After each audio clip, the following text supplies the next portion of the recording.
estás, Andrés? Bien, ¿y vos? ¿Me prestás el libro? Sí. Sí. Bueno, este libro que escribió Andrés tiene que ver con los jefes, con los líderes en realidad. Viste que hay líderes que pueden ser líderes positivos o líderes negativos. Acá tenés mayormente líderes negativos. Por lo que yo estuve leyendo hay mucho ejemplo de líder negativo.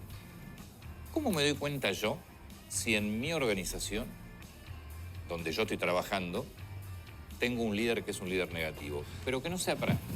Pero ¿cómo me doy cuenta si el líder, si ese jefe no es un... Si es agresivo te das cuenta enseguida el maltrato. Pero ¿y si no?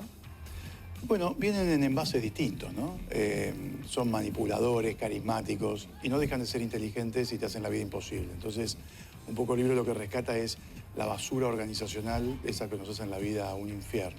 Un poco eso. ¿Por qué? Vos acá das ejemplos que fueron ejemplos en el mundo, además, pero en lo que es la industria automotriz, uno dice Lee Iacocca, obviamente, Sí.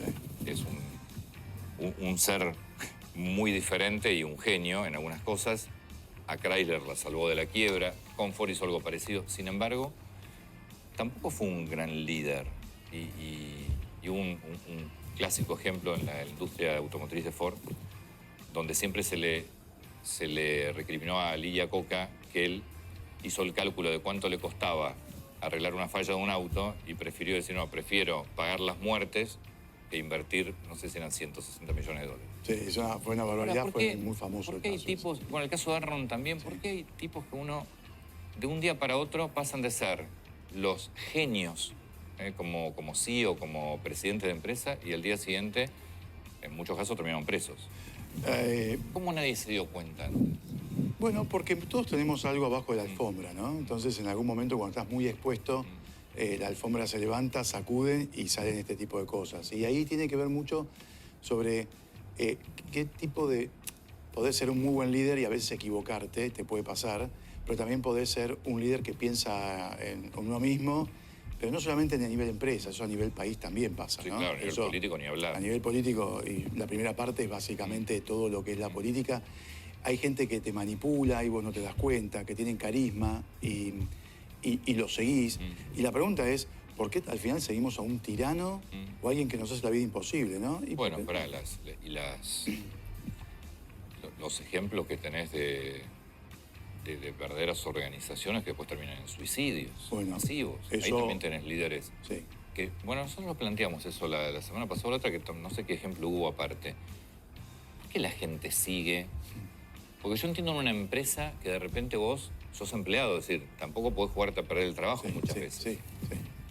Pero en lo político... Pero en lo político es más fácil, te diría, porque ahora está muy en boga el tema de Cuba. Viste que el presidente dijo que desconocía lo que pasaba en Cuba. Que ignoraba lo que estaba pasando. Ignoraba, desde el año 59 y lo ignora. Obviamente sabemos que no ignora. No ignora nada, es algo de comunicación para la gente. Y después apareció, me acuerdo, con Fantino, este chico Mariano del Popolo, defendiendo lo indefendible. Decía que Cuba era algo legítimo desde el inicio.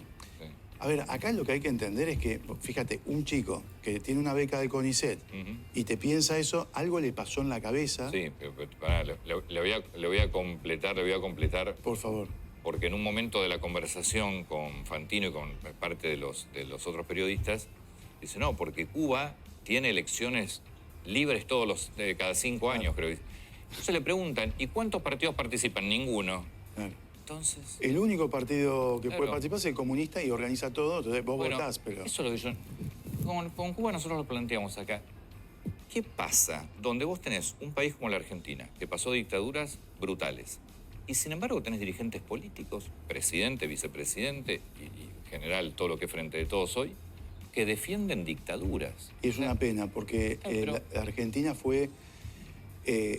con Alfonsín, básicamente, con los juicios de la Junta, ahí vos tenés un liderazgo que, tal vez con la distancia, uno aprovecha mejor esos liderazgos. Con lo que pueda pasando. Exactamente, porque la crisis económica de Alfonsín no la quisimos ninguno, pero con el tiempo te decís, mira, que este señor, qué importante hizo algo que lo trascendió, dándose cuenta o no. ¿Y qué es lo que hizo? Un juicio... que yo me acuerdo que esos videos terminaron en Noruega, sí, claro, porque tenían miedo que desaparezcan las pruebas. Entonces, Y la Argentina tuvo como política de Estado eso, de defender los derechos humanos. ¿Por qué hoy un líder, porque Cristina Fernández es líder, Alberto Fernández es líder, sí. ¿por qué un líder hoy, para mantener no sé qué liderazgo, qué cosa, vos cruzás límites que no se pueden cruzar? Es decir, vos no podés discutir. Lavado ideológico, eso es lavado ideológico, que se transmite en muchas cosas, no solamente en votar a favor de dictaduras, las que convienen, porque hay otras que, viste, que votaron desde ya. Desde ya. Es decir, tiene que ver con ideología y, por ejemplo, las vacunas también es parte de ese lavado ideológico. Es decir, no queremos la Pfizer, ¿por qué? Porque es el imperio y hay más de 100.000 muertos. Entonces, cuando la ideología supera tu propia capacidad de pensar, eso termina en negligencia. Y Sí, es lo ahora que qué terrible que no sepamos, porque hay cosas que son, bueno, nosotros lo repetimos siempre, son preideológicas. Sí, totalmente. No podés poner ideología. Pero es una pérdida ideológica para la Argentina muy importante, porque la Argentina siempre fue un defensor de los derechos humanos como política de Estado, de las pocas que teníamos, ¿no? Sí. Entonces ahí te das cuenta de qué tipo de... ¿Por qué hacen esto los líderes? ¿Por qué nos mienten? ¿Por qué tergiversan la realidad? ¿Por qué la gente lo sigue? ¿Por qué la gente no distingue, de última, algunas cosas? Bueno, creo que... Pero en general te digo, sí, yo veo Cuba, ahora estamos viendo Venezuela. Terrible. ¿Ves? Terrible. ¿Qué le pasa a una sociedad que no termina de reaccionar? Bueno, a ver, en algún momento los eligen y en otros momentos ya están oprimidos y no pueden ni elegir. Entonces te pasan los levantamientos que te pasan. Hay algo de obnubilación, hay algo de... Para mí la revolución de Cuba en su momento fue, yo digo, la revolución de la nada. Porque es una dictadura que reemplazó a otra. Seguro. Y te mató de hambre. Sí. Una dictadura que antes, por lo menos económicamente, Cuba funcionaba. Funcionaba. No era un buen gobierno, pero funcionaba. Pero bueno, reemplazaste con otra dictadura más brutal, y no o igual de brutal, pero además... Exactamente. Empobreciste a toda la gente. Es la inutilidad. Entonces, y la pregunta que todos hacemos es ¿por qué la izquierda o el progresismo local, porque en el mundo no funciona de esa forma, apoya a una revolución que lo que hace es cercenar derechos humanos? Estamos todos locos. Es como un círculo vicioso que no tiene sentido, ¿viste? Pero bueno, ahí tiene que ver mucho, que yo creo que la gente después termina cobrándose esto a los líderes, decir, mira, estás diciendo estupideces, te votamos mal. Sí, y saliendo de la política, volviéndonos a meter en el tema de liderazgos empresarios, ¿cómo son los líderes empresarios en la Argentina? Y es el reflejo de lo que hay en la realidad del país. A un líder de una empresa no le podés pedir pensamiento estratégico a largo plazo cuando... Claro, pues no sabes dónde pararte. Y día a día. Claro. Esto es agarrar el diario, che, ¿qué tengo que hacer hoy? Porque no tengo idea qué hacer. Claro. Es muy difícil ser ejecutivo hoy en la Argentina, ¿sí? Entonces, lo que vos ves arriba, si hay corrupción, si hay mirada al bien personal más que al bien común, te va a pasar en la empresa lo mismo. Y eso es un problema.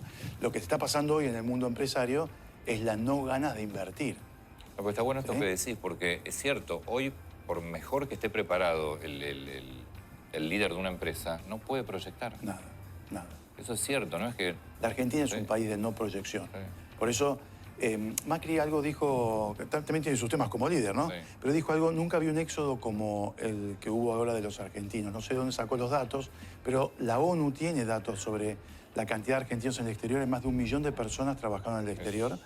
Y lo que se va es la gente que puede vender su conocimiento y capacidad. Capacidad que vos financiaste con la UBA, con la educación pública, y se te van. Sí. ¿Sí? Bueno, pero este es está bien. Hay un problema de los líderes de nuestro país que no hacen... Nada. No te generan un futuro para que se queden. No, yo creo que hoy la Argentina está en un túnel ahora, y al final no hay una luz, hay una vela, ¿viste? Que hace... Vos recién nombraste a Macri. Ahí tenés otro líder que estuvo 4 años, que fracasó rotundamente en su gobierno y que, sin embargo, tampoco es capaz de correrse y dejar que los que están detrás avancen. El poder es lindo, ¿eh? Claro. El poder gusta, por eso. Y con Cristina pasó lo mismo en su momento cuando era Scioli. Y con Menem pasó lo mismo cuando era Dualde. Sí. Les empiezan a trabar para que no lleguen. Sí. Hoy hay un problema, creo que es peor, porque el peronismo, que es una fuerza muy fuerte, importante, tiene tensiones internas muy poderosas. Entonces, no tenés idea quién está al mando de qué cosa. Tenés un líder que se desdice permanentemente. Bueno, pero el peronismo siempre fue... Después terminan... Cuando llega una elección, salvo algunas elecciones donde fueron... Bueno, de hecho, la elección donde termina ganando Macri también es donde van separados. Sí. Pero suelen... A la larga terminan juntos pero no revueltos. Andrés, muchas gracias. A vos, Gracias un placer. por el libro.